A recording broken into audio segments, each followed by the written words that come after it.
في نوع من العلاقات بتخليك تحس انك حي، بس في نفس الوقت بتموت بالبطيء. الشخص المؤذي مش دايما بيجي في شكل شيطان، اوقات بيجي في شكل منقذ، في شكل حب، في شكل اهتمام بيقلب عليك لما تتعلق. والسؤال اللي هنهتم نجاوب عليه النهارده في دماغستان هو ليه بنتمسك باللي بيأذينا؟ ليه بنختار الألم بدل السلام؟ وليه لما بنبعد بنحس بالفراغ اكننا فقدنا نفسنا؟ خليك معايا للاخر عشان اللي هتسمعه النهارده مش هيغير نظرتك عن العلاقات بس، ده هيكشف لك سر من اسرار النفس البشريه اللي محدش بيحكي عنه. ازيك؟ كله بونو بونو.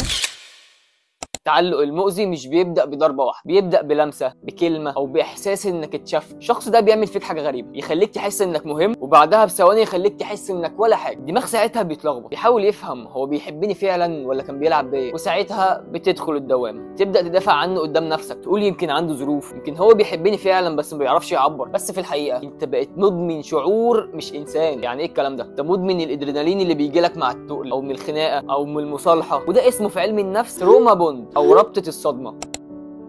الرابطه دي بقى بتشتغل زي المخدر. اول جرعه كانت الاهتمام، لحظات السعاده النادره اللي خلتك تصدق فعلا ان في حب. بعد كده يبدا السحب التدريجي، او زي ما احنا ما بنقول في الاول جرجرته.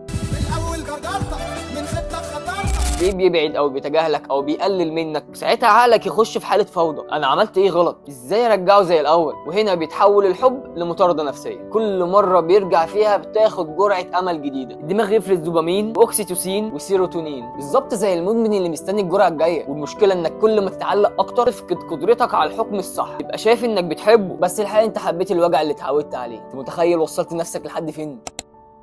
هنا السر الحقيقي، انت مش متعلق بالشخص المؤذي، انت متعلق بالاحساس اللي هو صحاه جواك، احساس انك مرغوب، انك مش لوحدك، الاحساس اللي كنت محروم منه من زمان، الطفل اللي جواك اللي كان محتاج حب وامان وحضن واهتمام، لقى اخيرا حد يديله ده حتى لو بشكل مؤذي. وعشان كده لما الشخص بيختفي تحس انك بتفقد جزء منك، بس انت مش بتفقده، انت بتفقد الوهم اللي انت كنت مستخبي وراه. لو رجعنا للجذر بقى هنلاقي ان التعلق المؤذي بيتكون من 3 حاجات. واول حاجه نقص الحب الذاتي، طول ما انت مش حابب نفسك هتدور على اللي يحبك مكانك. تاني حاجه الخوف من الوحده، بتحس ان الوحده مؤلمه اكتر من العلاقات السامه، مع ان الحقيقه العكس تماما. تالت حاجه النمط النفسي المألوف، اللي اتربيت عليه بيتكرر في علاقاتك، حتى لو وجعك دماغك بيختار المألوف، او بمعنى اصح على الامان. الانسان دايما بيرجع للنسخه اللي بتشبه طفولته حتى لو كانت بتأذيه، عشان الألم المألوف اهون بكتير من السلام المجهول.